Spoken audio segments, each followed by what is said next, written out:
ഗുരുജനങ്ങളെ, കഥാപ്രസംഗ സ്നേഹികളായ സഹൃദയരെ, സുഹൃത്തുക്കളെ, നിങ്ങൾക്ക് ഭരതന്നൂർ CS സോമശേഖരൻ്റെയും സംഘാംഗങ്ങളുടെയും സ്നേഹവന്ദനം. ഈ വർഷത്തെ ആറ്റുകാൽ പൊങ്കാല മഹോത്സവത്തോട് അനുബന്ധിച്ച് ഒരു എളിയ കഥാപ്രസംഗ പരിപാടി അവതരിപ്പിക്കാൻ അവസരമുണ്ടാക്കി തന്ന ഈ ക്ഷേത്രത്തിലെ ഉത്സവ കമ്മിറ്റി ഭാരവാഹികൾ ഓരോരുത്തർക്കും എൻ്റെ നന്ദി ഞാൻ അറിയിക്കുകയാണ്. വേദികളിൽ 1.25-2 മണിക്കൂർ കൊണ്ട് അവതരിപ്പിക്കേണ്ട പരിപാടി 1 മണിക്കൂറിൽ ചുരുക്കുമ്പോൾ എന്തെങ്കിലും അപാകത ഉണ്ടാവുകയാണെങ്കിൽ നിങ്ങൾ അത് സദയം ക്ഷമിച്ച് എന്നെ അനുഗ്രഹിക്കണം എന്ന് വിനയപൂർവ്വം ഞാൻ അഭ്യർത്ഥിക്കുന്നു. എൻ്റെ കഥാപ്രസംഗത്തിന് പശ്ചാത്തല സംഗീതം ഒരുക്കുന്നവർ കേരളത്തിലെ സീനിയർ ആർട്ടിസ്റ്റുമാരായ ശ്രീമാൻ ആൻഡോ കുട്ടമല ഹാർമോണിയവും കീബോർഡും വായിക്കുന്നു. ശ്രീമാൻ പാറശാല ഹരി തബല വായിക്കുന്നു. ശ്രീമാൻ റോബിൻസൺ ഐര ടൈമിംഗ് ആൻഡ് ഇഫക്റ്റ്. പിന്നിലിരിക്കുന്നത് എൻ്റെ പ്രിയപ്പെട്ട സുഹൃത്ത് കാഥികൻ ശ്രീമാൻ പുളിങ്കുടി സത്യകുമാർ എന്നെ സഹായിക്കുന്നു. ഏവരുടെയും അനുമതിയോടുകൂടി സമയ പരിമിതി കൊണ്ട് കഥാപ്രസംഗ പരിപാടിയിലേക്ക് കടക്കുന്നു. അഭിവാദനങ്ങൾ. പ്രസിദ്ധ തമിഴ് സാഹിത്യകാരനായ ഇളങ്കോവടികളുടെ വിശ്വവിഖ്യാതമായ ഒരു രചനയെ അടിസ്ഥാനമാക്കി ചിട്ടപ്പെടുത്തിയ ഒരു എളിയ കഥാപ്രസംഗം വിനയപൂർവ്വം ഞങ്ങൾ ആരംഭിക്കുന്നു. അനന്തപുരിയുടെ സ്വന്തം കണ്ണകി, തിരുവനന്തപുരത്തുകാരുടെ ആറ്റുകാലമ്മ, ഞങ്ങൾ അവതരിപ്പിക്കുന്നു ഒരു ചിലമ്പിന്റെ കഥ.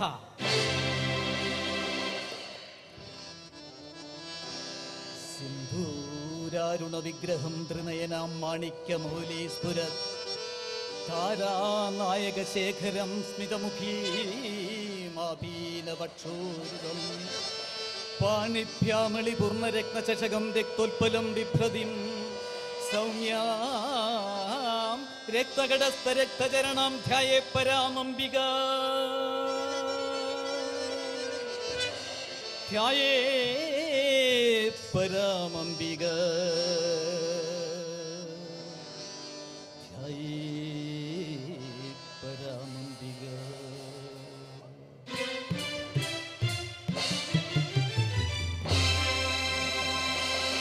ചോളദേശത്തു നിന്നാണ് ഈ കഥ ആരംഭിക്കുന്നത്. ശാന്തിയുടെയും സമാധാനത്തിന്റെയും സ്നേഹത്തിന്റെയും സാഹോദര്യത്തിന്റെയും സമത്വത്തിന്റെയും സമൂർത്ത സംഗമമായ ഒരു ദേശം ചോളദേശം. ചോളദേശത്തിന്റെ തലസ്ഥാനം കാവേരി പൂമ്പട്ടണം. അതാ ചോള രാജധാനി. ആ രാജധാനിയുടെ മുൻവശത്തുള്ള വീഥിയിലൂടെ നാം മുന്നോട്ട് നടക്കുമ്പോൾ ആ വീഥിക്ക് ഇരുവശത്തുമായി ഒരേ രീതിയിൽ പണി കഴിപ്പിച്ച, ഒരേ ചായം പൂശിയ 2 മണിമാളികകൾ കാണാം. ആരുടേതാണ് ആ മണിമാളികകൾ? മറ്റാത്തുവാനം മനാക്കെന്നെന്നും ഉഗ്രപ്രതാപികൾ വാഴും മണി സൗധം. മറ്റാത്തുവാനം മനാക്കെന്നെന്നും ഉഗ്രപ്രതാപികൾ വാഴും മണി സൗധം. രാജ്യത്തിലെ 2 വാണിജ്യ ശ്രേഷ്ഠന്മാർ രാജ്യസഭയിൽ പ്രമാണിത്വമുള്ളവർ. രാജ്യത്തിലെ 2 വാണിജ്യ ശ്രേഷ്ഠന്മാർ രാജ്യസഭയിൽ പ്രമാണിത്വമുള്ളവർ. മറ്റാത്തുവാനം മനാക്കനെന്നും ഉഗ്രപ്രതാപികൾ വാഴും മണി സൗധം. ആ ദേശത്തിലെ 2 പ്രമാണിമാരുടെ ഭവനങ്ങളാണ് നാം കണ്ടത്. മാച്ചാത്തുവാൻ എന്ന് പറയുന്ന വ്യവസായ പ്രമുഖന്റെയും മനാക്കൻ എന്ന് പറയുന്ന വ്യവസായ പ്രമുഖന്റെയും മണിമാളികൾ. അവർ സുഹൃത്തുക്കളാണ്, സഹോദരന്മാരല്ല. അവർ പരസ്പരം സ്നേഹിച്ചും സേവിച്ചും അങ്ങനെ ജീവിക്കുന്നു. അവർ വ്യവസായം നടത്തുന്നു. പരസ്പര സ്നേഹത്തിലുള്ള വ്യവസായമായതുകൊണ്ട് നാൾക്ക് നാൾ അത് അഭിവൃദ്ധിയിലേക്ക് കടന്നെടുക്കുന്നു. രാജ്യസഭയിൽ വരെ ഇന്ന് അവർക്ക് പ്രാതിനിധ്യം ലഭിച്ചിരിക്കുന്നു. അങ്ങനെയുള്ള ആ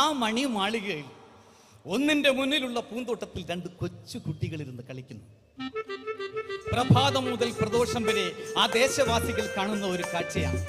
ബാലസൂര്യനെ പോലെ ശോഭയാർന്ന ഒരു ആൺകുട്ടിയും ബാലചന്ദ്രികയെ പോലെ ശോഭയുള്ള ഒരു പെൺകുട്ടിയും. മാച്ചാത്തുവാൻ എന്ന വ്യവസായ പ്രമുഖന്റെ മകൻ കോവലനും മനാക്കിൻ എന്ന വ്യവസായ പ്രമുഖന്റെ ഏക മകൾ കണ്ണകിയുമാണ്. അവരെപ്പോഴും ഒരുമിച്ചാണ്. ഒരുമിച്ച് പൂന്തോട്ടത്തിൽ ഓടി നടക്കുന്നു, ഒരുമിച്ച് പൂക്കൾ ഇറുക്കുന്നു, ഒരുമിച്ച് കളിക്കുന്നു, ഒരുമിച്ച് കുളിക്കുന്നു, ഒരുമിച്ച് പഠിക്കുന്നു, ഒരുമിച്ച് ജപിക്കുന്നു, ഒരുമിച്ച് ഒരു മെത്തയിൽ കിടന്നുറങ്ങുന്നു. രാത്രിയാകുമ്പോൾ അവരവരുടെ രക്ഷിതാക്കൾ വന്ന് എടുത്ത് അവരവരുടെ വീടുകളിലേക്ക് കൊണ്ടുപോകുന്നു. സമയം പ്രഭാതമാകുമ്പോൾ നേരത്തെ ഉണരുന്നത് കോവലനാണെങ്കിൽ അവൻ ഓടിയെത്തും കണ്ണകിയുടെ വീട്ടിലേക്ക്. അതല്ല, കണ്ണകിയാണ് ഉണരുന്നതെങ്കിൽ അവൾ ഓടിയെത്തും കോവലന്റെ വീട്ടിലേക്ക്. ഇടം പ്രിയാത്ത ഇണക്കിളികളെ പോലെ, ഒരു ഞെട്ടിൽ മുട്ടിട്ട പൂക്കളെ പോലെ വളരുന്ന ഈ കുട്ടികളെ ഭാവിയിൽ യോജിപ്പിക്കാൻ തന്നെ മാതാപിതാക്കൾ തീരുമാനിച്ചു. അവരെ വിവാഹം കഴിപ്പിക്കാൻ തീരുമാനിച്ചു. ദേശവാസികൾക്ക് വളരെ സന്തോഷമായി. കാരണം 2 ധനാഢ്യന്മാരുടെ മക്കളാണ്. അപ്പോൾ ആ കല്യാണം എന്ന് പറയുന്ന ഒരു ഉത്സവം പോലെ ആയിരിക്കും. എത്ര തരം പായസങ്ങളായിരിക്കും, എത്ര തരം കറികളായിരിക്കും, എന്തെല്ലാം വിഭവങ്ങളായിരിക്കും. അതൊക്കെ കഴിക്കാനുള്ള കൊതിയും. ദേശീയ ഉത്സവം പോലെ ആഘോഷിക്കുന്ന കല്യാണം കൂടാനുള്ള ആർത്തിയും കൊണ്ട് ദേശവാസികൾ ഒന്നടങ്കം പ്രാർത്ഥിക്കുകയാണ്. ഈ കോവലനും കണ്ണകിയും ഒന്ന് പെട്ടെന്ന് വളർന്നിരുന്നെങ്കിൽ. ദേശവാസികളുടെ പ്രാർത്ഥന കൊണ്ടോ എന്തോ കാലചക്രം അതിന്റെ വേഗത കൂട്ടി. ഇന്ന് കോവലനും കണ്ണകിയും ബാല്യം പിന്നിട്ട് കൗമാരം കൈവിട്ട് യൗവനത്തിലേക്ക് കാലൂന്നിയിരിക്കുകയാണ്. ഈ ലോകത്തിലെ സർവ്വ സൗന്ദര്യങ്ങളും ചാലിച്ചെടുത്ത് നിർമ്മിച്ചാൽ എങ്ങനെയിരിക്കും അതുപോലൊരു രൂപമാണ് കണ്ണകിയുടെ രൂപം.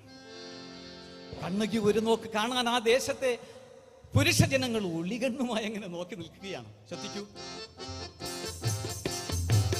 നീണ്ടിരുണ്ടു ചുരുണ്ട മുടി, നീലത്താമര ഇതൾമിഴി, നീണ്ടിരുണ്ടു ചുരുണ്ട മുടി, നീലത്താമര ഇതൾമിഴി, കലയുടെ നിഴലതടം മഴവിൽ തഴുകിയ പൂമേനി, കലയുടെ നിഴലതടം മഴവിൽ തഴുകിയ പൂമേനി, നീണ്ടിരുണ്ടു ചുരുണ്ട മുടി, നീലത്താമര ഇതൾമിഴി.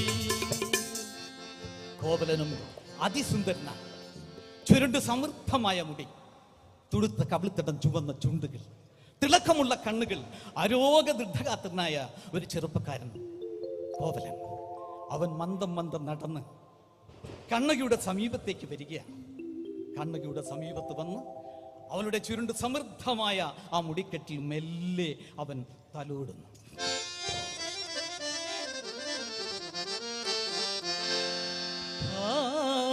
ആദിയഴിഞ്ഞു കിടക്കും മുടിച്ചാർത്തിൽ ലോലമായൊന്നു തലോടാൻ കൊതിച്ചവൻ, പാതിയഴിഞ്ഞു കിടക്കും മുടിച്ചാർത്തിൽ ലോലമായൊന്നു തലോടാൻ കൊതിച്ചവൻ, കാലമവളിൽ അണിയിച്ച ഭംഗികൾ മൂകമായൊന്നു നുകരാൻ ശ്രമിച്ചവൻ, കാലമവളിൽ അണിയിച്ച ഭംഗികൾ മൂകമായൊന്നു നുകരാൻ ശ്രമിച്ചവൻ, ആദിയഴിഞ്ഞു കിടക്കും മുടിച്ചാർത്തിൽ ലോലമായൊന്നു തലോടാൻ ശ്രമിച്ചവൻ. അങ്ങനെ കണ്ണകിയും കോവലനും യുവാക്കളായ അവർ ഇങ്ങനെ പരസ്പരം സ്നേഹിച്ച് വളരുകയാണ്. നിഷ്കളങ്കമായ സ്നേഹം, സത്യസന്ധമായ പ്രണയം. ഇന്ന് സത്യസന്ധമായ പ്രണയം നമുക്ക് കാണാൻ കഴിയുന്നില്ല. സോഷ്യൽ മീഡിയയിലും പത്രത്തിലും കൂടെയൊക്കെ നാം പ്രണയത്തിന്റെ വിവിധ മേഖലകൾ വായിച്ചു വരുന്നവരാണ്. നമുക്കൊന്ന് ശ്രദ്ധിക്കാം, ഈ യഥാർത്ഥ പ്രണയം എന്ന് പറഞ്ഞാൽ എന്താണെന്ന്. ഒന്നും കൊതിക്കാതെ എല്ലാം ത്യജിക്കുന്ന മായിക ഭാവം പ്രണയം, ഒന്നും കൊതിക്കാതെ എല്ലാം ത്യജിക്കുന്ന മായിക ഭാവം പ്രണയം. രാഗാർദ്രമാക്കുവാൻ രാഗങ്ങൾ പോരാത്ത അനുരാഗാനം പ്രണയം. പകൽക്കിനാവിൻ്റെ പറുദീസയിലെ പനി നിർമ്മലരാണ് പ്രണയം. ഹൃദയവും ഹൃദയവും ഒന്നായി ചേരുന്ന സാഗര സംഗമം പ്രണയം. ഒന്നും കൊതിക്കാതെ എല്ലാം ത്യജിക്കുന്ന മായിക ഭാവം പ്രണയം. എനിക്ക് ഈ സഹോദരി സഹോദരന്മാരോട് പറയാനുള്ളത്, വിവാഹത്തിന് മുമ്പ് പ്രണയിക്കണ്ട എന്നാണ്. പ്രണയിക്കണം, വിവാഹം കഴിഞ്ഞതിന് ശേഷം പ്രണയിക്കണം, അത് ജീവിത അവസാനം വരെ തുടരുകയും വേണം എന്നാണ് എനിക്ക് അഭ്യർത്ഥിക്കാനുള്ളത്. ഇവിടെ നമ്മുടെ കണ്ണകയും കോവലനും സത്യസന്ധമായ നിഷ്കളങ്കമായിട്ട് പ്രണയിച്ച് അങ്ങനെ ദിവസങ്ങൾ കഴിഞ്ഞു പോവുകയാണ്. ഇത് മനസ്സിലാക്കിയ രക്ഷിതാക്കൾ അവരുടെ തിരുമണത്തിന്റെ തീയതി കുറിച്ചു, കല്യാണ തീയതി കുറിച്ചു. ദേശവാസികൾക്ക് വളരെ ഉത്സാഹമായി. തങ്ങൾ പ്രതീക്ഷിച്ചിരുന്ന ആ ഒരു സംഭവം ഇതാ യാഥാർത്ഥ്യമാകാൻ പോകുന്നു. കോവലന്റെയും കണ്ണകിയുടെയും വിവാഹം കൂടുന്നതിനുള്ള ഒരുക്കങ്ങൾ അവർ തുടങ്ങിക്കഴിഞ്ഞു. ഈ അവസരത്തിലാണ് മറ്റൊരു വാർത്ത കൂടെ അവർ കേൾക്കാൻ ഇടയായത്. കോവലന്റെയും കണ്ണകിയുടെയും വിവാഹത്തോടനുബന്ധിച്ച് പ്രസിദ്ധ നർത്തകിയും മദാലസയും മാദക തിടമ്പുമായ മാധവിയുടെ നൃത്ത പരിപാടി കൂടി ഉണ്ടായിരിക്കും. മാധവിയുടെ നൃത്ത പരിപാടി ദേശവാസികൾക്ക് വളരെ സന്തോഷമായി. മാധവിയെ പോലൊരു നർത്തകി വന്ന് നൃത്തം ചെയ്യുമെന്ന് പറഞ്ഞാൽ അത് സങ്കല്പിക്കാൻ പോലും കഴിയത്തില്ല. ആരാണ് ഈ മാധവി? ശാപമേറ്റ് ഭൂവിൽ വന്ന് മാധവിയായി പിറവിക്കൊണ്ട ദേവലോക നർത്തകി ഉർവശി. ശാപമേറ്റ് ഭൂവിൽ വന്ന് മാധവിയായി പിറവിക്കൊണ്ട ദേവലോക നർത്തകി ഉർവശി. അങ്ങനെയുള്ള മാധവിയാണ്. മാധവിയെ സ്വീകരിക്കുന്നതിന് വേണ്ടി ആ ദേശത്തുള്ള ചെറുപ്പക്കാരെല്ലാം ഒരുക്കങ്ങൾ തുടങ്ങി. പുതിയ ഷർട്ടും മുണ്ടും ഇല്ലാത്ത ചെറുപ്പക്കാരൊക്കെ ഒരു ജോഡി അലക്കുകാരനോട് നേരത്തെ ബുക്ക് ചെയ്തു, അഡ്വാൻസ് ഒക്കെ കൊടുത്തു. അതെ, നേരത്തെ ബുക്ക് ചെയ്തു. പല്ലൊക്കെ കൊഴിഞ്ഞുപോയ അപ്പൂപ്പന്മാര് പലിശയ്ക്ക് കാശെടുത്ത് പല്ലൊക്കെ വെച്ച് പുഞ്ചിരിച്ചിരിക്കുകയാണ് മാധവിയെ സ്വീകരിക്കാൻ. അല്ലല്ല, അന്തിശ്വാസം വലിച്ച് കട്ടിലിൽ കിടക്കുന്ന അപ്പൂപ്പന്മാർ മൂപ്പുലാന്മാർ രണ്ടുപേരെ ശട്ടം കെട്ടി എന്നെ ഈ കട്ടിലോടുകൂടി എടുത്ത് ആ കണ്ണകിയുടെയും കോവലിന്റെയും കല്യാണത്തിന് കൊണ്ടുപോകണം. മാധവിയുടെ നൃത്ത പരിപാടി ഒന്ന് കണ്ടേച്ച് ചത്താലും വേണ്ടില്ല.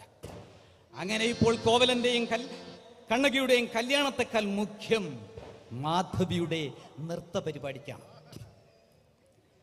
അങ്ങനെ ദേശവാസികൾ ഒരുങ്ങി ഒരുങ്ങി ഒരുങ്ങി ദിവസങ്ങൾ എണ്ണി എണ്ണി എണ്ണി അങ്ങനെ കഴിയുക ആ സുദിനം വന്നെത്തി.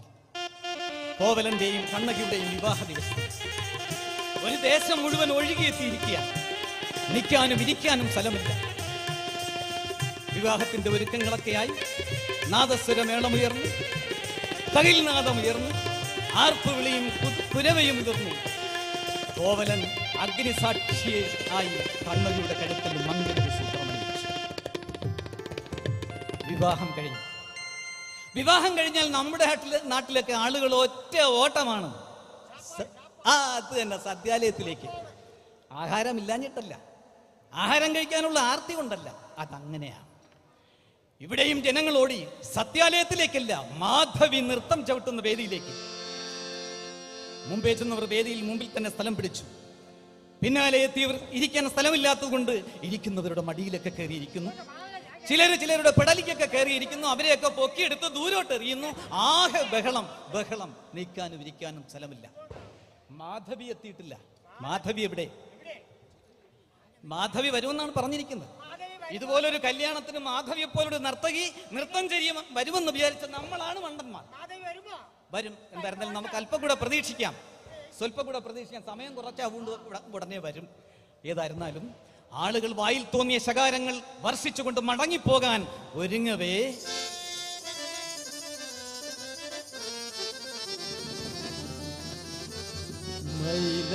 മൈലാഞ്ചിക്കൈകളും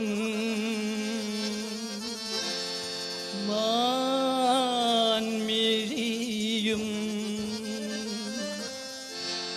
മധുര സ്വപ്നം പൂക്കും ചില്ലികളും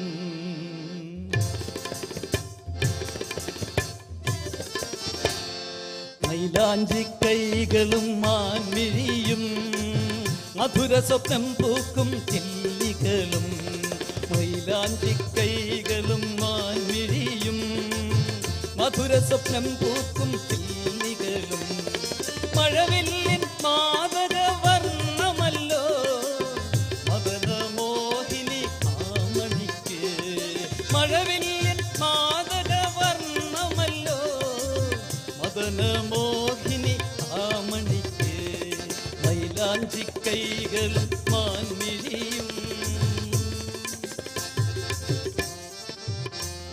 അഴകിന്റെ സമൂർത്ത സംഗമമായ മാധവി എന്ന് പറയുന്ന മദാലസ സുന്ദരി ആകാശത്തിൽ നിന്ന് മഴവില്ല് ഭൂമിയിലേക്ക് ഇറങ്ങി വരുന്നത് പോലെ അടിവച്ച് ആ വേദിയുടെ മധ്യത്തിൽ വന്നു. ജനങ്ങളെല്ലാം കരഘോഷം മുഴക്കുന്നു. കടലിരമ്പുന്നത് പോലെ ജനമിളകി. ഓരോരുത്തരും കൊണ്ടുവന്ന ഉപഹാരങ്ങൾ മാധവിയുടെ മുമ്പിലേക്ക് വലിച്ചെറിഞ്ഞു കൊടുത്തു. പോക്കറ്റിൽ തിരികെയിരുന്ന നോട്ടുകെട്ടുകൾ മാധവിക്ക് വലിച്ചെറിഞ്ഞു കൊടുത്തു. കഴുത്തിൽ കിടന്ന സ്വർണമാലകൾ ഊരി അതും മാധവിക്ക് എറിഞ്ഞു കൊടുത്തു. സ്വന്തം കഴുത്തിൽ മാലയില്ലാത്തവൻ അടുത്തിരിക്കുന്നവന്റെ കഴുത്തിലുള്ള മാല ഊരി അതും എറിഞ്ഞു കൊടുത്തു. മാല അവന്റെ അല്ലല്ലോ, അവന് നഷ്ടമൊന്നുമില്ലല്ലോ. ഇതൊന്നുമില്ലാത്തവർ കയ്യിൽ കരുതിയിരുന്ന പൂക്കൾ, പൂക്കൂടകൾ എല്ലാം വലിച്ചെറിഞ്ഞു കൊടുത്തു. മാധവി എല്ലാം കണ്ടു, എല്ലാം സ്വീകരിച്ചു. എന്നിട്ട് വശ്യമായിട്ടൊന്ന് പുഞ്ചിരിച്ചു. ആ സദസ്സിന്റെ മുമ്പിലിരുന്ന മൂപ്പിലന്മാരൊക്കെ അങ്ങ് ബോധം കെട്ട് വീണുപോയി. ചിലരൊക്കെ അന്ത്യശ്വാസം വലിച്ചോ എന്ന് പോലും സംശയമാണ്. മാധവി സദസ്സിനോടായി പറഞ്ഞു, പ്രിയ സദസ്സിരെ, എന്നെ ഈ നൃത്ത പരിപാടിക്ക് ക്ഷണിക്കുമ്പോൾ ഞാനൊരു വ്യവസ്ഥ വച്ചിരുന്നു. വ്യവസ്ഥ മറ്റൊന്നുമല്ല, എൻ്റെ ഈ നൃത്തം അവസാന ഘട്ടത്തോട് അടുക്കുമ്പോൾ എൻ്റെ കഴുത്തിൽ കിടക്കുന്ന ഈ മുത്തുമാല കണ്ടു. ഇത് എനിക്കിവിടുത്തെ മഹാരാജാവ് സമ്മാനിച്ചതാണ്. ഈ മുത്തുമാല ഞാനൊന്ന് ഊരി എൻ്റെ വിരലിലിട്ടൊന്ന് കറക്കി സദസ്സിലേക്ക് അങ്ങ് വലിച്ചെറി. ആ മാല ചെന്ന് വീഴുന്ന വ്യക്തി വൃദ്ധനായാലും കൊള്ളാം, മധ്യവയസ്കനായാലും കൊള്ളാം, യുവാവായാലും കൊള്ളാം. ആ നിമിഷം മുതൽ വരണമെനിക്കു വരനായവൻ, തരണം സുഖഭാഗ്യം എന്നുമനിക്കവൻ. വരണമെനിക്കു വരനായവൻ, തരണം സുഖഭാഗ്യം എന്നുമനിക്കവൻ. അസുലഭ പ്രേമ വികാരങ്ങൾ കൊണ്ടെന്റെ മനതളിരുന്നു വികസിതമാക്കണം. അസുലഭ പ്രേമ വികാരങ്ങൾ കൊണ്ടെന്റെ മനതളിരുന്നു വികസിതമാക്കണം. വരണമെനിക്കു വരനായവൻ. എന്താണ് എന്റെ വ്യവസ്ഥ? നിങ്ങൾക്ക് സമ്മതമാണോ? എന്റെ വ്യവസ്ഥ നിങ്ങൾക്ക് സമ്മതമാണെങ്കിൽ നൃത്ത പരിപാടി ഉടൻ തന്നെ ആരംഭിക്കാം. ആ വേദിയിൽ ഇരുന്നവരെല്ലാവരും കൂടി ഒരുമിച്ച് വിളിച്ചു പറഞ്ഞു, വ്യവസ്ഥ ഞങ്ങൾക്ക് സമ്മതമാണേ. പിന്നൊട്ടും താമസിച്ചില്ല, നൃത്തം ആരംഭിച്ചു. മധുരം കീനിയുന്ന പുഞ്ചിരിയായി മതിരാക്ഷി തൻ നർത്തനം തുടങ്ങി. മധുരം കീനിയുന്ന പുഞ്ചിരിയായി മതിരാക്ഷി തൻ നർത്തനം തുടങ്ങി. മനസ്സും പപുസ്സും സ്വയം മറന്ന് ഒരു സ്വപ്നലോകത്തിലെന്ന പോലെ. മനസ്സും പപുസ്സും സ്വയം മറന്ന് ഒരു സ്വപ്നലോകത്തിലെന്ന പോലെ. മധുരം കിനിയുന്ന പുഞ്ചിരിയായി മതിരാക്ഷി തൻ നർത്തനം തുടങ്ങി.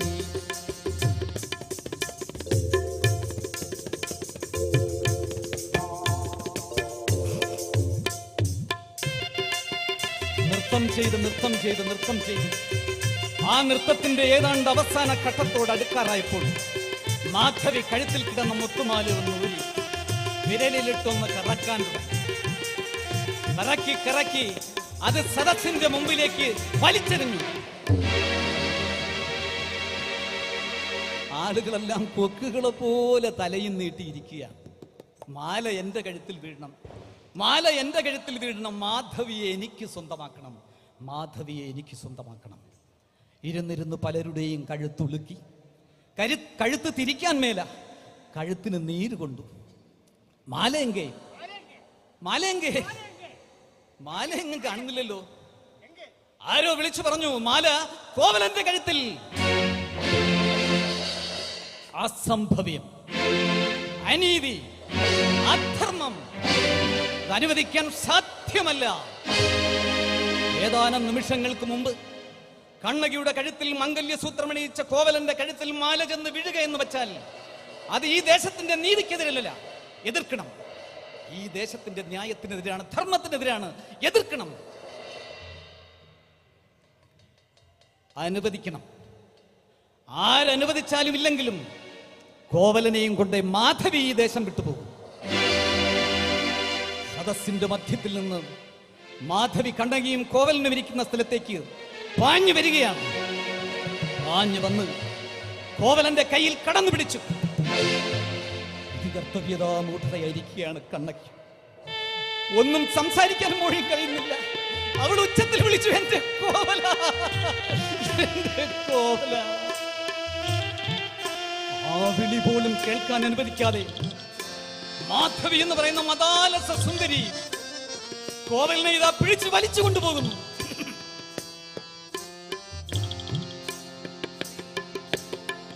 വേർപെട്ടു പോകുന്ന പ്രാണനെ എന്ന പോൽ വേദനയോടവർ നോക്കി നിന്നു. വേർപെട്ടു പോകുന്ന പ്രാണനെ എന്ന പോൽ വേദനയോടവർ നോക്കി നിന്നു. സർവം തനിക്കായി സമർപ്പിച്ച കോവലൻ തന്നെ പിരിഞ്ഞിതാ യാത്രയായിടുന്നു. സർവം തനിക്കായി സമർപ്പിച്ച കോവലൻ തന്നെ പിരിഞ്ഞിതാ യാത്രയായിടുന്നു. വേർപെട്ടു പോകുന്ന പ്രാണനെ എന്ന പോൽ വേദനയോടവൻ നോക്കി നിന്നു. ഒന്നും ചെയ്യാൻ കഴിയാത്ത ജനങ്ങൾ, എന്ത് ചെയ്യണമെന്നറിയാതെ കണ്ണകി, തടസ്സം പിടിക്കാനോ എതിർക്കാനോ കഴിയാതെ നാട്ടുപ്രമാണമാണ്. ഒരു ദേശത്തെ മുഴുവൻ നിശ്ചലമാക്കിക്കൊണ്ട് മാധവി എന്ന് പറയുന്ന മദാലസ സുന്ദരി ആ ദേശത്തിന്റെ പ്രിയപ്പെട്ടവനായ കോവലനുമായി സ്ഥലം വിട്ടു. മാധവിയുടെ രഥം അവളുടെ ദേശത്തെത്തി. അമ്പരചുംബിയായ ഒരു മണിമാളിക. ആ മാളികയിൽ കോവലനെ ഒരടിമയെപ്പോലെ, ഒരു തടവുകാരനെ പോലെ പാർപ്പിച്ചിരിക്കുകയാണ്. രക്ഷപ്പെടാൻ ഒരു പഴുതുമില്ല. കോവലൻ എന്ന മാവതിയുടെ അടിമ മാത്രമല്ല, നിത്യവും അവൾ പകർന്നു കൊടുക്കുന്ന മദ്യത്തിന്റെ കൂടെ അടിമയായി കഴിഞ്ഞിരിക്കുന്നു കോവലൻ. കോവലന്റെ ഇന്നത്തെ അവസ്ഥ എന്താണെന്ന് ചോദിച്ചാൽ, കണ്ണൊന്നടച്ചാൽ കരളിനുള്ളിൽ പൊന്നിൻ ചിലമ്പു കീഴക്കുന്നു മാധവി. കണ്ണൊന്നടച്ചാൽ കരളിനുള്ളിൽ പൊന്നിൻ ചിലമ്പു കീഴക്കുന്നു മാധവി. ഓമന തിങ്കൾ കിടാവു പോൽ തൻ മുന്നിൽ ഓടി നടന്നു ചിരിക്കുന്നു മാധവി. ഓമന തിങ്കൾ കിടാവു പോൽ തൻ മുന്നിൽ ഓടി നടന്നു ചിരിക്കുന്നു മാധവി. കണ്ണൊന്നടച്ചാൽ കരളിനുള്ളിൽ. ഇനി നമുക്ക് കണ്ണകിയുടെ അവസ്ഥ എന്താണെന്ന് നോക്കാം.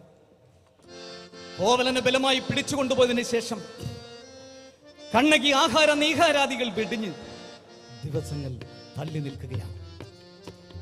നാളുകൾ കഴിഞ്ഞപ്പോൾ കോവലൻ ഇനി മടങ്ങി വരാൻ സാധ്യതയില്ല എന്ന് മനസ്സിലാക്കിയ കണ്ണകിയുടെ രക്ഷിതാക്കൾ മറ്റൊരു വിവാഹത്തിന് അവളെ പ്രേരിപ്പിക്കുന്നു. കോവലന് കണ്ണകിയെ ഈ ജന്മം മറക്കാൻ സാധ്യമല്ല. കണ്ണകിയുടെ മനസ്സ് മുഴുവൻ കോവലനാണ്.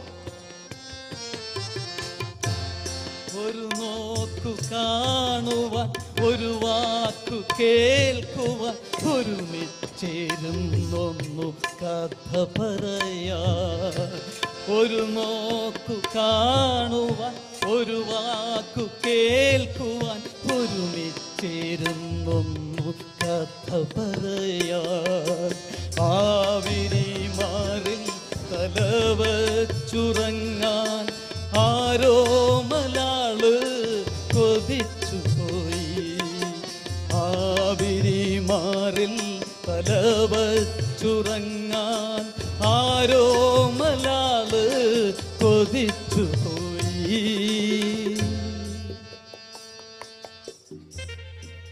കണ്ണകിക്ക് കോവലിനെ ഈ ജന്മം മറക്കാൻ സാധ്യമല്ല. താൻ ആദ്യമായി കണ്ട പുരുഷൻ, ആദ്യമായി തന്റെ കൂടെ നടന്ന പുരുഷൻ, ആദ്യമായി സംസാരിച്ച പുരുഷൻ, ആദ്യമായി സ്നേഹിച്ച പുരുഷൻ, കോവലനില്ലാതെ കണ്ണകിക്ക് ജീവിക്കാൻ സാധ്യമല്ല. സുഹൃതക്ഷയം, സുഹൃതക്ഷയം. ധർമ്മദൈവങ്ങളുടെ കോപം, പരദേവതയുടെ ശാപം, സർപ്പക്കാവിൽ ധർമ്മദൈവങ്ങളെ പ്രീതിപ്പെടുത്തുക. പുരോഹിതന്മാർ പറയുന്നു ഇതിനെല്ലാം ഒരു മാറ്റം ഉണ്ടാകും. മാറ്റമെന്ന് പറഞ്ഞാൽ കണ്ണകി മറ്റൊരു വിവാഹത്തിന് സമ്മതിക്കും.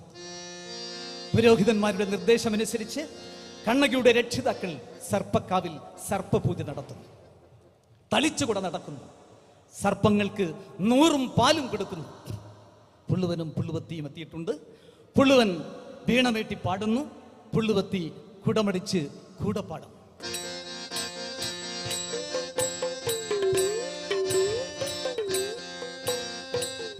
നാഗങ്ങൾ വാഴുക ദൈവമേ ഞങ്ങളുടെ നാഗരാജാവേ വാഴ വാഴ. നാഗങ്ങൾ വാഴുക ദൈവമേ ഞങ്ങളുടെ നാഗരാജാവേ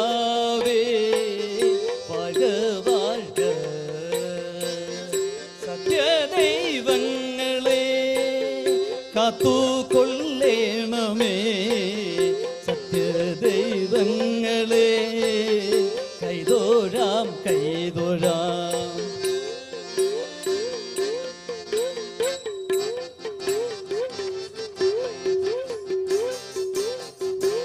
അനന്തനഞ്ജന മണിനാഗങ്ങൾ വാഴുക വാഴുക വാഴുക വാഴുക. അനന്തനഞ്ജന മണിനാഗങ്ങൾ വാഴുക വാഴുക വാഴുക വാഴുക. വാസുകി പോലുള്ള സർപ്പദൈവങ്ങളും വാഴുക വാഴുക വാഴുക വാഴുക. വാസുകി പോലുള്ള സർപ്പദൈവങ്ങളും വാഴുക വാഴുക വാഴുക വാഴുക. നാഗങ്ങൾ വാഴുക ദൈവമേ ഞങ്ങളുടെ നാഗരാജാവേ വാഴ വാഴ. സർപ്പപൂജയും മറ്റും കഴിഞ്ഞപ്പോൾ കണ്ണകിയുടെ മനസ്സ് മാറി. ഒരു ദിവസം കണ്ണകി രക്ഷിതാക്കളോട് പറഞ്ഞു, നാളെ തന്നെ ഞാൻ പോകുന്നു മാധവിയുടെ ദേശത്തേക്ക്. എൻ്റെ കോവലിനെ മടക്കിക്കൊണ്ടുവരാൻ കഴിയുമോ ഇല്ലയോ എന്നൊന്നറിയാൻ. ഒരുപക്ഷെ എൻ്റെ കോവലിനെ മടക്കിക്കൊണ്ടുവരാൻ കഴിഞ്ഞില്ലെങ്കിൽ കണ്ണകി ഒരിക്കൽ കൂടി കഴുത്ത് നീട്ടിക്കൊടുക്കും മറ്റൊരു മംഗല്യ സൂത്രമണികൾ. പിറ്റേ ദിവസം രാവിലെ കണ്ണകി ഒരു കുതിരവണ്ടിയിൽ മാധവിയുടെ ദേശത്തേക്ക് യാത്ര തിരിച്ചു. പുഞ്ചിരി പൊഴിക്കുന്ന പൂക്കളും കാറ്റിലാടുന്ന ലതകളും സുഗന്ധവാഹിയായ മന്ദമാരുതനും നിറഞ്ഞ ഒരു നദീതീരം. ആ നദി പല കൈവരികളായി പിരിഞ്ഞ് ചിരിച്ചും കളിച്ചും പാറമേൽ തട്ടി പാരം പളുങ്കുമണി ചിതറി പതഞ്ഞൊഴുകുന്നു.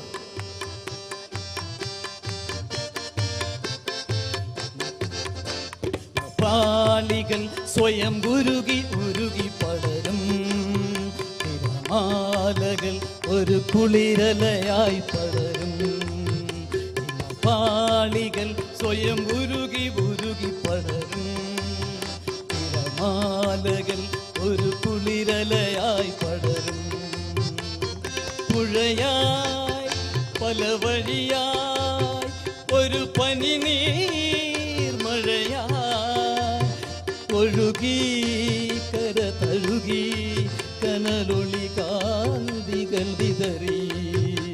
പുഴയായി പല വഴിയായി ഒരു പനി നീർമഴയായി ഒഴുകി കര തഴുകി കനലൊളി കാന്തികൾ വിതറി.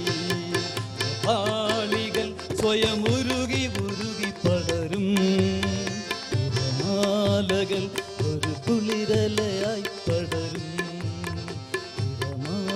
ചിന്തകൾ ഒരു കുളിരലയായി പടരും.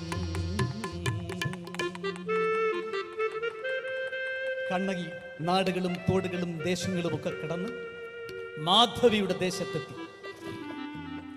അമ്പരചുംബിയായ ഒരു മണിമാളിക. ആ മാളികയുടെ പ്രധാന കവാടം കടന്ന് മുന്നിലേക്ക് ചെല്ലുമ്പോൾ കണ്ണകി ഒരു കാഴ്ച കണ്ട് ഞെട്ടിത്തരിച്ചുപോയി. മാധവിയുടെ മടിയിൽ കിടക്കുന്നു. മദ്യപിച്ച് മതോന്മത്തനായ കോവലൻ മാധവിയുടെ മടിയിൽ കിടന്നുകൊണ്ട് അവന്റെ മെല്ലിച്ച കരങ്ങൾ ഉയർത്തി ആ വിരലുകൾ കൊണ്ട് മാധവിയുടെ തലമുടിയിൽ തഴുകിക്കൊണ്ട് അവൻ പാട്ടുപാടുകയാണ്. ഇന്ദീവരമിഴി ഇന്ദ്രനീലാഞ്ജലി നന്റെ മനസ്സിലെ പുഷ്പമാസം. ഇന്ദീവരമിഴി ഇന്ദ്രനീലാഞ്ജലി നന്റെ മനസ്സിലെ പുഷ്പമാസം. മാദക ചുണ്ടുകളെ ചുംബിച്ചുണർത്തട്ടെ മാരന്റെ ശരങ്ങള മാറിലെയ്യട്ടെ. മാദക ചുണ്ടുകളെ ചുംബിച്ചുണർത്തട്ടെ മാരന്റെ ശരങ്ങള മാറിലെയ്യട്ടെ. ഇന്ദീവരമിഴി ഇന്ദ്രനീലാഞ്ജലി നന്റെ മനസ്സിലെ പുഷ്പമാസം. ആ രംഗം അധികം കണ്ടുകൊണ്ട് നിൽക്കാൻ കണ്ണകിക്കായില്ല. അവൾ ഉച്ചത്തിൽ വിളിച്ചു, എന്റെ കോവല.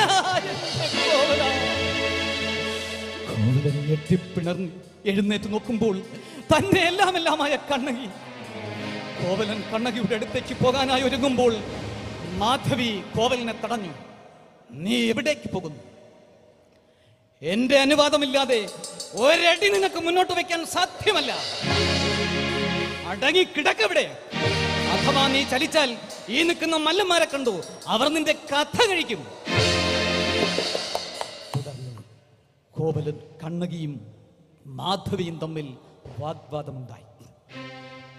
രണ്ട് സ്ത്രീകളുടെ വാഗ്വാദം എന്ന് പറഞ്ഞാൽ സുനാമി വരുന്നത് പോലെയാണല്ലോ, കടലിരമ്പുന്നത് പോലെ. ആ ദേശവാസികളെല്ലാം മാധവിയുടെ ബംഗ്ലാവിന് മുമ്പിൽ തടിച്ചുകൂടി. കൂട്ടത്തിൽ ദേശത്തിലെ പ്രമാണിമാരുമുണ്ടായി. ദേശത്തിലെ പ്രമാണിമാരോട് കണ്ണകി നടന്ന കാര്യങ്ങളെല്ലാം സത്യസന്ധമായി പറഞ്ഞു.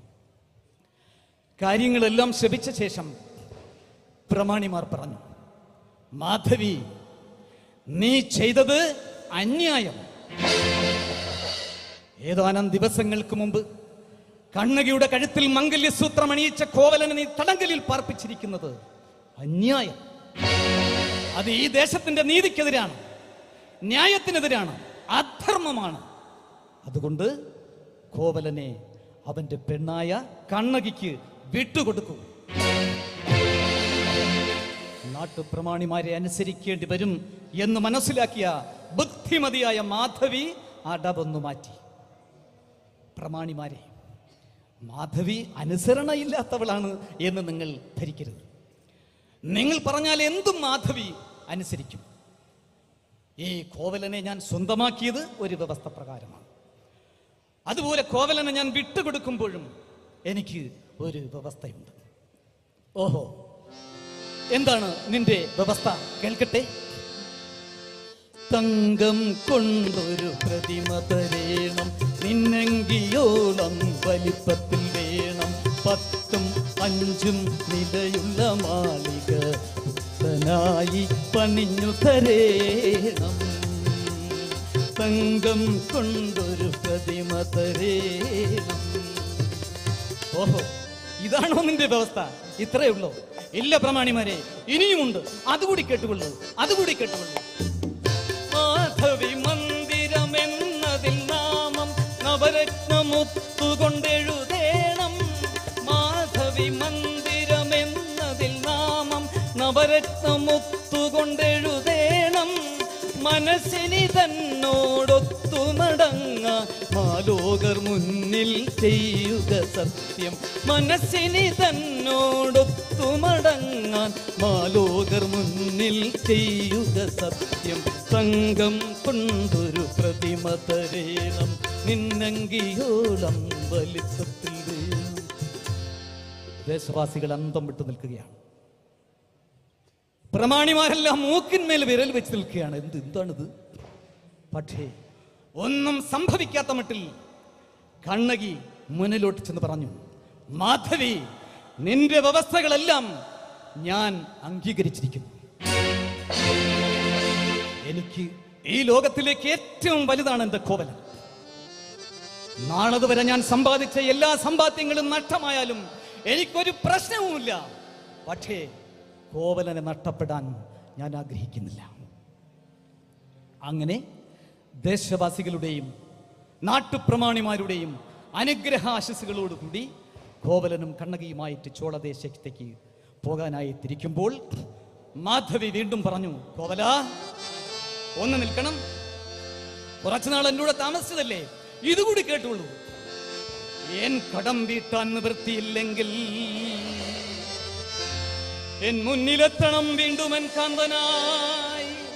അക്കാലമത്രയും നിങ്ങൾ പരസ്പരം നിഷ്കാമബന്ധം പുലർത്തിക്കഴിയണം. എന്റെ കടം വീട്ടുന്നത് വരെ നിങ്ങൾ ഭാര്യാഭർത്താക്കളായി ജീവിക്കാൻ പാടില്ല. കണ്ണകി അതും സമ്മതിച്ചു. അവർ ചോളദേശത്തെത്തി. ദേശവാസികൾക്കെല്ലാം സന്തോഷത്തിന്റെ നാളുകൾ. അവർക്ക് ഉത്സാഹം പോലെയായിരുന്നു തങ്ങളുടെ പ്രിയപ്പെട്ട കണ്ണകിയും കോവലനും തമ്മിൽ വീണ്ടും യോജിച്ചിരിക്കുന്നു. കണ്ണകിക്ക് സന്തോഷത്തിന്റെ സംതൃപ്തിയുടെ നാളുകൾ, കോവലന് ദുഃഖത്തിന്റെ നിരാശയുടെ നാളുകൾ. ഓരോ ദിവസം കഴിയും തോറും കോവലൻ ദുഃഖിതനായി കാണപ്പെടുന്നു. ഒരു ദിവസം കണ്ണകി ചോദിച്ചു, കോവല, അങ്ങ് എന്തിനു ദുഃഖിക്കുന്നു? മാധവിയുടെ അടുത്ത് നിന്ന് പോകുന്നതാണ് ബുദ്ധിമുട്ടെങ്കിൽ അങ്ങ് തിരികെ പോയിക്കൊള്ളൂ. എനിക്കൊരു വിഷമവുമില്ല. അങ്ങ് സന്തോഷമായി ജീവിക്കുന്നത് കാണാൻ ഞാൻ ആഗ്രഹിക്കുന്നു. അങ്ങ് പൊയ്ക്കൊള്ളൂ. അല്ല കണ്ണകി, അതൊന്നുമല്ല എന്റെ ദുഃഖം. എന്റെ എല്ലാ സമ്പാദ്യങ്ങളും ഇതിനോടകം അവൾ കൈവശപ്പെടുത്തി കഴിഞ്ഞു കണ്ണകി. എന്റെ കയ്യിൽ ഒന്നുമില്ല. അങ്ങ് വിഷമിക്കണ്ട. ഒന്നും കാണാതെ കണ്ണകി ഒന്നും പറയാറില്ല. 2 ചിലമ്പുകൾ, പൈതൃകമായി എനിക്ക് കിട്ടിയ 2 ചിലമ്പുകൾ. ആ ചിലമ്പുകൾ നിറയെ മരതകങ്ങളും മാണിക്യങ്ങളുമാണ്. അതിലൊരു ചിലമ്പ് ഞാൻ അഴിച്ച് അങ്ങയുടെ കയ്യിൽ തരും. അങ്ങത് പാണ്ഡ്യദേശത്ത് കൊണ്ടുപോയി വിറ്റ് ധനവുമായി മടങ്ങി വരൂ. മാധവിയുടെ എല്ലാ കടങ്ങളും നമുക്ക് വിട്ടാം. ശേഷിക്കുന്ന തുക കൊണ്ട് നമുക്ക് സന്തോഷമായി ജീവിക്കാം. ഈ നാട്ടിൽ ഈ ചിലമ്പ് വിറ്റാൽ അതെന്റെ ചിലമ്പാണെന്ന് എല്ലാവർക്കും അറിയാം. അതുകൊണ്ട് അങ്ങ് പാണ്ഡ്യനാട്ടിൽ കൊണ്ടുപോയി വിൽക്കും. അവിടെ ആകുമ്പോൾ സ്വർണത്തിന് നല്ല വിലയും കിട്ടും. കോവലൻ ചിലങ്കുമായി ഇതാ പോകാനൊരുങ്ങുന്നു. കണ്ണകി പൂജാമുറിയിൽ കയറി കത്തുന്ന നിലവിളക്കിന് മുമ്പിൽ ഗണപതി വിഗ്രഹത്തിന് മുമ്പിൽ ഇരുന്ന് പ്രാർത്ഥിക്കുകയാണ്. കോവല, അങ്ങ് മടങ്ങി വരുന്നത് വരെ ഞാൻ ഈ പൂജാമുറിയിൽ നിന്ന് പുറത്തിറങ്ങില്ല. അങ്ങ് വരുന്നത് വരെ ഞാൻ ജലപാനം പോലും കഴിക്കില്ല. അങ്ങ് പെട്ടെന്ന് പോയി വരൂ. കോവലൻ പാണ്ഡ്യദേശത്തെത്തി. രത്നശാലകൾ മാത്രം നിലകൊള്ളുന്ന ആ തെരുവീഥിയിലൂടെ അങ്ങനെ കോവലൻ അങ്ങോട്ടും ഇങ്ങോട്ടും നടക്കുകയാണ്. പാണ്ഡ്യദേശത്തിന്റെ രത്നശാലകൾ നിലകൊള്ളുന്ന തെരുവീഥിയിൽ ഏറ്റവും വലിയ രത്നശാലയ്ക്ക് മുമ്പിൽ അല്പം അകലെയായി കോവലൻ നിന്നു. ആ രത്നശാലയുടെ മുമ്പിൽ അതിന്റെ ഉടമസ്ഥനിരിപ്പുണ്ട്. തടിച്ച് കുറുകിയ കറുത്ത ഒരു മനുഷ്യൻ, സുവർണകൻ. ഒരു കുതിരവണ്ടി പാഞ്ഞു വരും. അതിൽ നിന്നൊരു രാജഭടൻ വായുവേഗത്തിൽ താഴെ വീണു. സുവർണകൻ ചാടി എഴുന്നേറ്റു.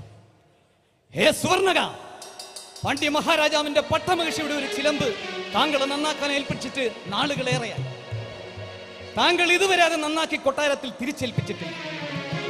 ഇന്ന് സന്ധ്യയ്ക്ക് മുമ്പ് ആ ചിലമ്പ് കൊട്ടാരത്തിൽ ഏൽപ്പിച്ചില്ലെങ്കിൽ താങ്കളുടെ കഥ കഴിക്കുമെന്ന് രാജാവ് കൽപ്പന പുറപ്പെടുവിച്ചിരിക്കുന്നു.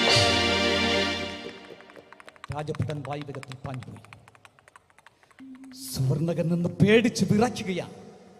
പറഞ്ഞാൽ പറഞ്ഞതുപോലെ പ്രവർത്തിക്കുന്നവരാണ് പാണ്ഡ്യൻ. വാസ്തവത്തിൽ കാര്യം ശരിയാണ്. ഒരു ദ്രവിച്ച ചിലമ്പെന്നെ നന്നാക്കാൻ ഏൽപ്പിച്ചു എന്നുള്ളത് സത്യമാണ്. പക്ഷേ ആ ചിലമ്പിന്റെ ഒരു അംശം പോലും ഇന്നത്തെ കടയിലില്ല.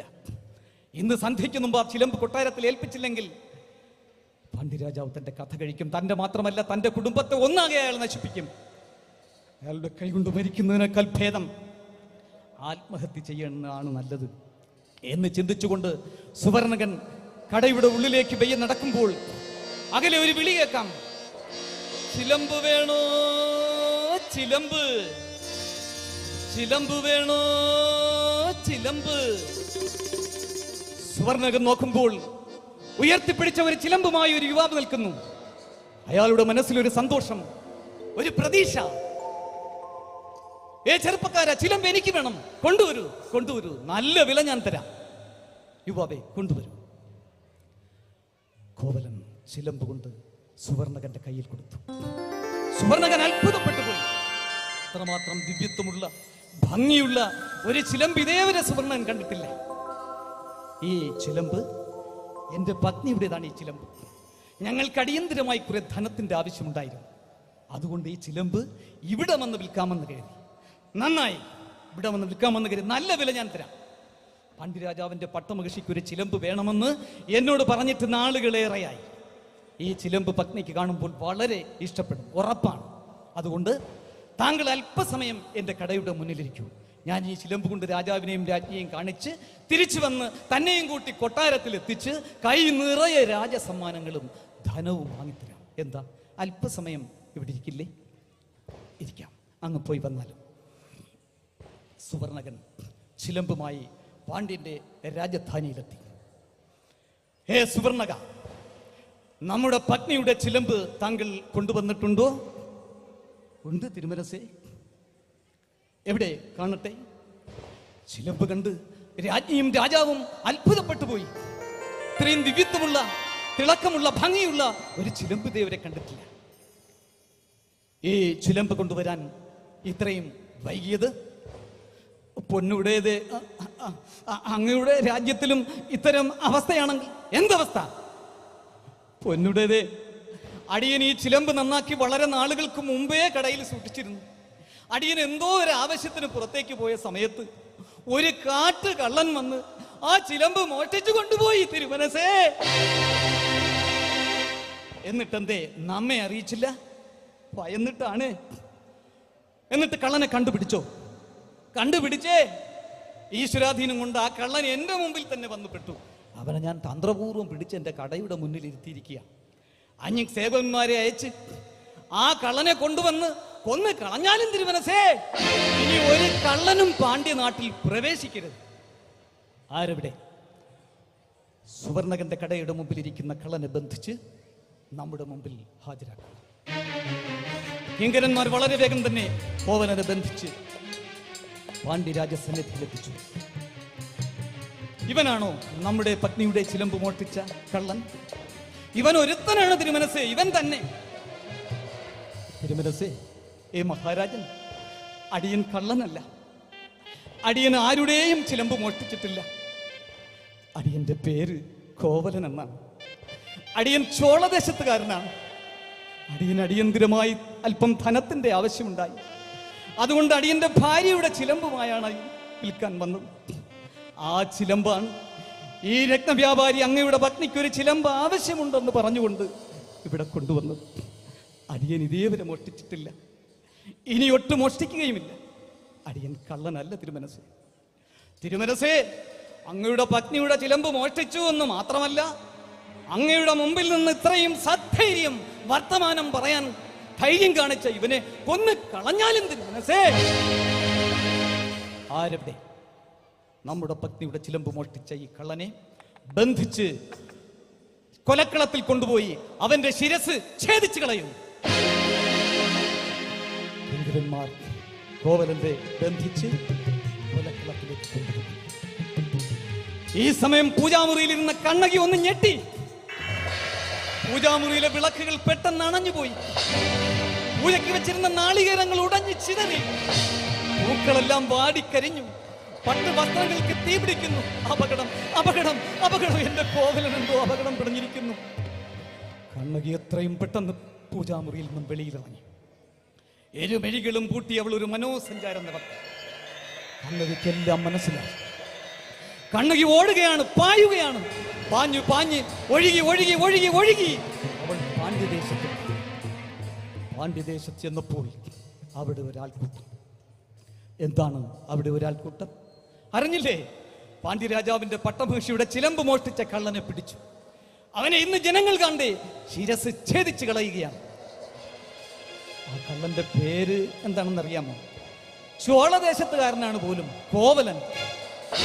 ചോളദേശത്തുകാരൻ കോവലൻ കള്ളനല്ല. കോവലനെ കൊല്ലരുത്. കോവലൻ വിൽക്കാൻ കൊണ്ടുവന്നത് നമ്മുടെ ചിലമ്പാണ്. പാണ്ഡ്യദേശത്തുകാരൻ കോവലൻ കള്ളനല്ല. ചോളദേശത്തുകാരൻ കോവലൻ കള്ളനല്ല. കോവലനെ കൊല്ലരുത് എന്ന് പറഞ്ഞുകൊണ്ട് കണ്ണകി ജനങ്ങളെ വകഞ്ഞു മാറ്റി ആ കൊലക്കളത്തിലെത്തിയതും രാജഭ്രന്റെ കയ്യിലിരുന്ന വാൾ ഉയർന്ന് താണെന്ന് ഒരുമിച്ചായിരുന്നു.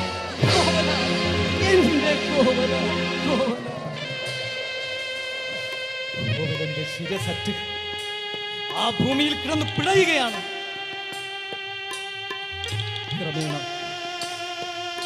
നിശ്ചലം കണ്ണകി ആ ഭൂമിയിലേക്കിരുന്നു. ആ വേർപെട്ട ഉടലും ശരീരവും തമ്മിൽ യോജിപ്പിച്ചു വെച്ച് വാരിയെടുത്ത് മടിയിൽ വെച്ചുകൊണ്ട് ഈ ലോകം കിടുങ്ങുമാറുച്ചത്തിൽ കണ്ണകി വിലപിക്കുകയാണ്. എന്റെ കോവല, കോവല, എന്റെ കോവല. ക്രമേണ കണ്ണകി ശാന്തയായി. ആ ശിവശരീരം ഭൂമിയിലേക്ക് വെച്ചു. ആ കോവലന്റെ ചുടുനിണം വീണ് കട്ട പിടിച്ച് കിടന്ന ഒരു പിടി മണ്ണ് വായിയെടുത്തു തന്റെ തിരുനെറ്റിയിൽ ആഞ്ഞടിച്ചു. കണ്ണകിയുടെ ഭാവം മാറി. രക്താഭമായി തുറിച്ച കണ്ണുകൾ, കണ്ണിലഗ്നി ജ്വാല ചിന്തി തീപാറും കണ്ണുമായി പ്രതികാര ദുർഗയായി കണ്ണകി. കണ്ണിലഗ്നി ജ്വാല ചിന്തി തീപാറും കണ്ണുമായി പ്രതികാര ദുർഗയായി കണ്ണകി. നിരപരാധി കോവലനെ നിഗ്രഹിച്ച രാജനീതി ചാമ്പലാക്കും അഗ്നിയായി കണ്ണകി. നിരപരാധി കോവലനെ നിഗ്രഹിച്ച രാജനീതി ചാമ്പലാക്കും അഗ്നിയായി കണ്ണകി. കണ്ണിലഗ്നി ജ്വാല ചിന്തി തീപാറും കണ്ണുമായി പ്രതികാര ദുർഗയായി കണ്ണകി. കുറിച്ച് രക്താഭമായ കണ്ണുകൾ. കണ്ണകി തലയൊന്ന് കുടഞ്ഞു. കാർമേഘം പോലെ കറുത്ത മുടിക്കെട്ടുകൾ ഇടഞ്ഞു. പ്രതികാര രൂപിയായ മാറിയ കണ്ണകി പാണ്ഡ്യന്റെ രാജധാനിയിലേക്ക് കുതിക്കുകയാണ്. തടസ്സം പിടിക്കാൻ നിന്ന കാവൽക്കാരെ എല്ലാം കാലപുരിക്കയച്ച് പാണ്ഡ്യന്റെ രാജധാനിയിലെത്തി ഉച്ചത്തിൽ വിളിച്ചു, പാണ്ഡ്യ. പാണ്ഡ്യൻ ഭയന്നുപോയി. ആരാണ് നീ? അനുവാദമില്ലാതെ എന്തിനു വന്നു? ആരാണ് നീ? ഞാനാണ് പാതിവൃത്യത്തിന്റെ പരമപ്രതീകമായ കണ്ണകി. സ്ത്രീ ശക്തിയുടെ സമൂർത്ത സംഗമമായ കണ്ണകി. പ്രകൃതിയുടെ പ്രതിരൂപമായ ശക്തി എന്ന് പറയുന്ന സ്ത്രീ. അല്പനിമിഷത്തിന് മുമ്പ് നിങ്ങൾ കാലൊരുക്കയച്ച നിഷ്കളങ്കനായ കോവലന്റെ ധർമ്മഭക്തി കണ്ണകി. കോവലൻ അവൻ കള്ളൻ. ആര് പറഞ്ഞു എന്റെ കോവലൻ കള്ളനെന്ന്? കോവലൻ വിൽക്കാൻ കൊണ്ടുവന്നത് നമ്മുടെ ചിലമ്പാണ്. തന്റെ പത്നിയുടെ ചിലമ്പിൽ നിറച്ചിരുന്നത് എന്തായിരുന്നു? മുത്തുകൾ, വെറും മുത്തുകൾ. എന്റെ ചിലമ്പിൽ നിറച്ചിരുന്നത് മരതകങ്ങളും മാണിക്യങ്ങളുമാണ്. കൊണ്ടുവരുക ചിലമ്പ്, കൊണ്ടുവരുക ചിലമ്പ്. രാജഭടൻ ചിലമ്പ് കൊണ്ടുവന്ന് കണ്ണകിയുടെ കയ്യിൽ കൊടുത്തു. എല്ലാവരും നോക്കി നിൽക്കുമ്പോൾ കണ്ണകി ആ ചിലമ്പ് നിലത്തേക്ക് എറിഞ്ഞുടച്ചു. അതിൽ നിന്നും മരതകങ്ങളും മാണിക്യങ്ങളും ചിതറുകയാണ്. അതിന്റെ പ്രഭയാൽ കൊട്ടാരം പ്രശോഭിതമാകുന്നു. ആ മരതകങ്ങളും മാണിക്യങ്ങളും നോക്കി നോക്കി നോക്കി പാണ്ഡ്യൻ മുഖമുയർത്തുമ്പോൾ കണ്ണകിയുടെ ഭീകര രൂപം, ഒടിക്കെട്ടുകൾ ഇടഞ്ഞു വീണ് തുറിച്ച രക്താഭമായ കണ്ണുകൾ, 2 ദംഷ്ട്രകൾ വെളിയിലേക്ക് ഇറങ്ങി നിൽക്കുന്നു. വെളിയിലേക്ക് നീണ്ട നാവിൽ നിന്ന് ചോരത്തുള്ളികൾ ഇറ്റിറ്റ് വീഴുന്നു. പാണ്ഡ്യൻ ആ രംഗം കണ്ട് ഭയന്നുപോയി. അമ്മേ ഭഗവതി, മാപ്പാക്കണം, അടിയനോട് ക്ഷമിക്കണം, അടിയനോട് പൊറുക്കണം. അവിടെ നിന്ന് ആരാണെന്ന് അടിയൻ അറിഞ്ഞില്ല, അവിടെ നിന്ന് ആരാണെന്ന് അമ്മേ അടിയൻ അറിഞ്ഞില്ല. അടിയന്റെ തെറ്റുകൾ പൊറുക്കണം, അടിയനോട് ക്ഷമിക്കണം, അടിയന് മാപ്പ് തരണം, മാപ്പ് തരണം, നിന്റെ തെറ്റുകൾ പൊറുക്കണം. ആരുടെയെങ്കിലും തെറ്റുകൾ പൊറുത്ത ചരിത്രം നിനക്കുണ്ടോ? ആർക്കെങ്കിലും മാപ്പ് കൊടുത്ത ചരിത്രം നിനക്കുണ്ടോടാ? നീ അവസാനിക്കണം, ഇന്ന് അവസാനിക്കണം. പ്രതികാര രൂപിണിയായ മാറിയ കണ്ണകി തന്റെ വലത്തെ കൈകൊണ്ട് ഇടത്തെ മാരുടം വലിച്ചു പറിച്ചെടുത്തു, തറയിലേക്ക് ആഞ്ഞടിച്ചു. വലിയ അഗ്നികോളം, ഈ ബ്രഹ്മാണ്ടം മുഴുവൻ വിഴുങ്ങാൻ പാകത്തിലുള്ള അഗ്നികോളം. ആ അഗ്നികോളത്തിൽ പാണ്ഡ്യനും പടയാളികളും പാണ്ഡ്യന്റെ പത്നിയും സുവർണകൻ എന്ന രക്തവ്യാപാരിയും എല്ലാ നിമിഷ നേരം കൊണ്ട് കത്തിച്ചാമ്പലായി. പാണ്ഡ്യന്റെ സാമ്രാജ്യം നാമാവശേഷമായി. പാണ്ഡ്യന്റെ സാമ്രാജ്യം ഒരു പിടിച്ചാരമായി മാറി. ഇതെല്ലാം കണ്ടുകൊണ്ട് അകലെ നിന്ന ഭക്തജനങ്ങൾ ഉച്ചത്തിൽ അമ്മയെ പ്രാർത്ഥിക്കുകയാണ്. അമ്മേ ഭഗവതി കാർത്യായനി, സകലതും അറിയുന്ന സർവേശ്വരി. അമ്മേ ഭഗവതി കാർത്യായനി, സകലതും അറിയുന്ന സർവേശ്വരി. സത്യസ്വരൂപിണി സർവലോകേശ്വരി, സംഹാരിണി രക്ഷയേകൂ. സത്യസ്വരൂപിണി സർവലോകേശ്വരി, സംഹാരിണി രക്ഷയേകൂ. അമ്മേ ശരണം ദേവി, അമ്മേ ശരണം ദേവി, അമ്മേ ശരണം ദേവി, അമ്മേ ശരണം ദേവി, അമ്മേ ശരണം ദേവി, ശരണം അമ്മേ ശരണം ദേവി, അമ്മേ ശരണം ദേവി, ശരണം അമ്മേ ശരണം ദേവി, അമ്മേ ശരണം ദേവി, അമ്മേ ശരണം ദേവി, ശരണം അമ്മേ ശരണം ദേവി, അമ്മേ ശരണം ദേവി, അമ്മേ ശരണം ദേവി. ആ കണ്ണകിയാണ് പിൽക്കാലത്ത് ഈ ക്ഷേത്രത്തിൽ കുടികൊള്ളുന്ന ആറ്റുകാലമ്മയായി പരിണമിച്ചത്. വിശ്വാസം ജീവിതമൂല്യമാണ്. ആചാരം നമ്മുടെ സംസ്കാരമാണ്. അനുഷ്ഠാനം സംസ്കാരത്തിൻ്റെ ഭാഗമാണ്. ഭക്തി മനസ്സിൻ്റെ നന്മയാണ്. എല്ലാവരും ഹൃദയത്തിലേക്ക് പ്രകാശത്തെ, വെളിച്ചത്തെ കടത്തിവിടുക. അതാണ് യഥാർത്ഥ ഭക്തി. എല്ലാവർക്കും നന്മയുണ്ടാകട്ടെ എന്ന് പ്രാർത്ഥിച്ചുകൊണ്ട് ഒരു ചിലമ്പിൻ്റെ കഥ ഇവിടെ പൂർണ്ണമാക്കുന്നു. അവസരം തന്നവരെ, കാതോർത്തിരുന്നവരെ നന്ദി, നന്ദി, നന്ദി.